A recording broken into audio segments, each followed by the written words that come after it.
parte 2. Nessa manhã foi a parte 1. Agora nós vamos para a parte 2. Definindo as chaves do reino. Eu creio que vocês estão começando a entender como e por que é importante para nós aprendermos sobre essas boas novas do reino de Deus. Eu iniciei nessa manhã com uma ilustração, e essa ilustração tem a ver com... Se você já teve uma chave na sua casa, mas você não conseguia lembrar que fechadura ela abria, então você realmente estava com uma chave que era inútil para você. E eu creio que todos já passamos por isso, pelo menos os que têm várias chaves, certo? Eu lembro de uma vez que antes de eu ir para casa tinha uma chave no meu carro. Eu não sei de onde é essa chave, até hoje. Então eu tinha a chave, mas ela era inútil para mim. Ora, essa ilustração é bem viva porque ela descreve o que acontece com pessoas religiosas. Pessoas religiosas têm chaves. Elas estão nesse livro. São um monte de chaves. Mas ter chaves e saber como usá-las ou para que elas servem é outra coisa. Então, ter as escrituras e não saber como elas funcionam para destrancar as riquezas que Deus tem guardado para nós é tão ruim quanto não ter nenhuma chave. Alguém disse para mim, aquele que não lê não é em nada melhor do que aquele que não consegue ler. A mesma verdade para aquele que tem a chave não tem nenhuma vantagem sobre aquele que não tem a chave se ele não sabe para o que serve a chave. E assim os líderes religiosos dos dias de Jesus tinham esse mesmo problema. Cristo disse especificamente para eles, vocês conhecem as escrituras, mas vocês não conhecem o reino de Deus. O que significa que eles tinham as chaves. Eu quero rever rapidamente onde nós paramos. Nós começamos com uma passagem que sugere e enfatiza a importância do reino de Deus. No capítulo 4 do livro de Lucas, Cristo nos disse por que ele veio. Ele disse, eu preciso pregar as boas novas do reino de Deus para outras cidades também. Por quê? Porque é por isso que eu vim. Eu acho que é importante nós lembrarmos disso nessa noite. E a ênfase dessa passagem e desse versículo é descobrir o propósito da vinda de Jesus à Terra.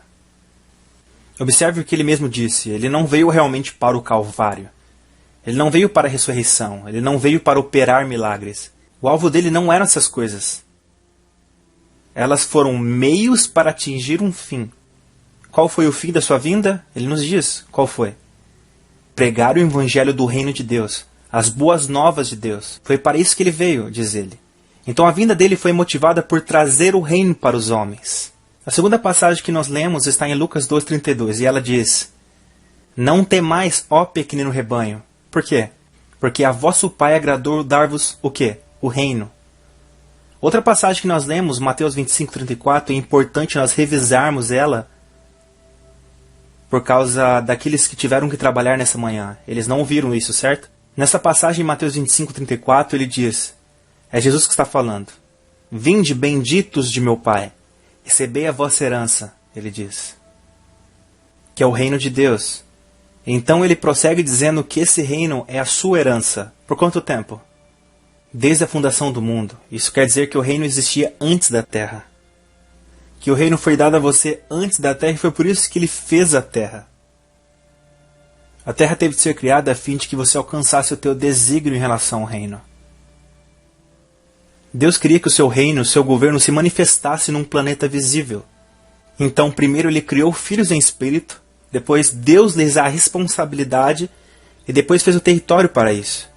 Então os céus e a terra realmente foram criados. O céu físico e a terra física, de modo que Deus pudesse levar a cabo, através de seus filhos, o desejo do seu reino. Então a razão pela qual Cristo veio foi para restaurar para nós a herança que sempre foi nossa. Há quanto tempo o reino pertence a vocês? Desde a fundação do mundo, isso é importante. Então Cristo realmente veio. A nossa herança não é o Calvário, a nossa herança não é nem mesmo a ressurreição. O Calvário, a ressurreição, o sangue, todas essas coisas sobre as quais nós falamos tanto, não são realmente as boas novas.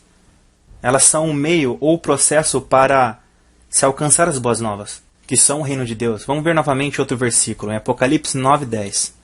Bem, Apocalipse é o último livro da Bíblia e ela culmina com a realização total do programa de Deus.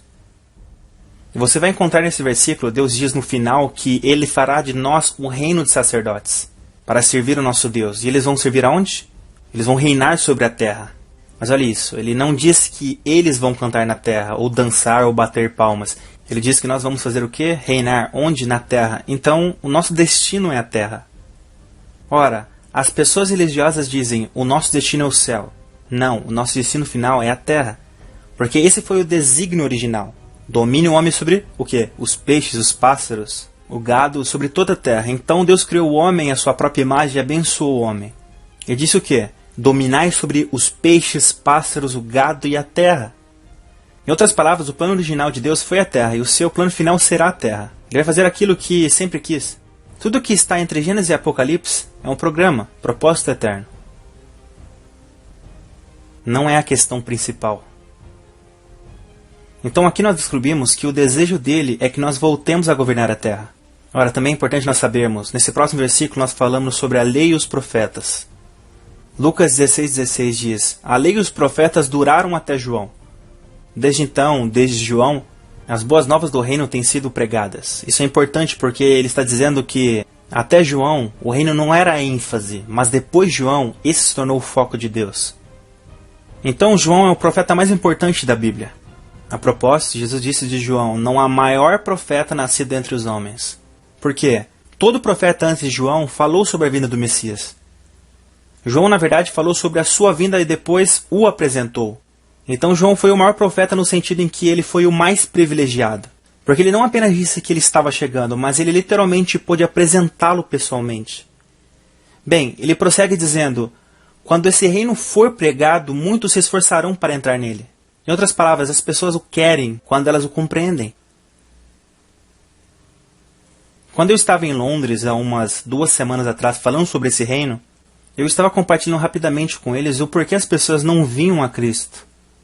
E eu peguei esse ensino novamente quando eu estava falando com o Mário Henrique há 2 dias atrás. Nós estávamos conversando sobre essa outra igreja. Eu estava falando da igreja que a Bíblia diz no capítulo 9 de Mateus, Cristo diz, a seara está o quê? Madura, abundante. Ora, observe, para quem ele está olhando? Para a humanidade e para os judeus. E há 2000 anos atrás o que ele disse? Que os campos estavam prontos para a ceifa.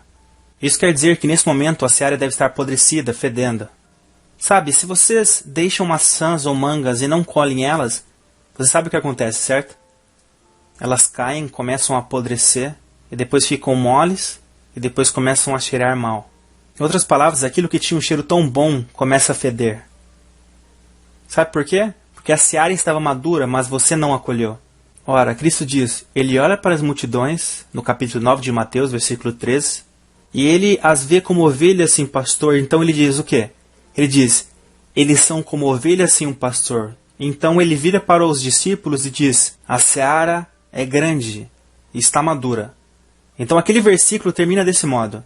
Portanto, não vá para a seara, vá para o Senhor da seara. Senhor quer dizer o dono. E peça a ele que envie trabalhadores. Em outras palavras, não vá para a seara, vá ao Senhor. E deixe que ele envie você, se ele quiser. Para, a última declaração diz, a seara dele. Existem 2 coisas aqui. Ele é o Senhor da seara, que quer dizer que ele é o dono dela, e que é ele que reivindica os homens da sua seara. O que significa que toda pessoa não salva sobre esse planeta, quer ela seja budista, hinduísta, muçulmana, shintoísta, cientologista, unitariana, múnida, aceitamun, não importa quem ela seja, rastafariana ou ateísta, eles já estão maduros para Deus. Ora, o que é surpreendente é que ele disse que a colheita está pronta. Então ele não está tentando amadurecê-las para você. Elas já estão prontas para serem colhidas, mas qual é o problema? Eu não tenho trabalhadores. A qualidade das pessoas para alcançá-las é muito escassa. Qual é a importância disso sobre o que nós estamos falando? Ele diz aqui que aqueles que compreendem o reino se esforçam para entrar nele.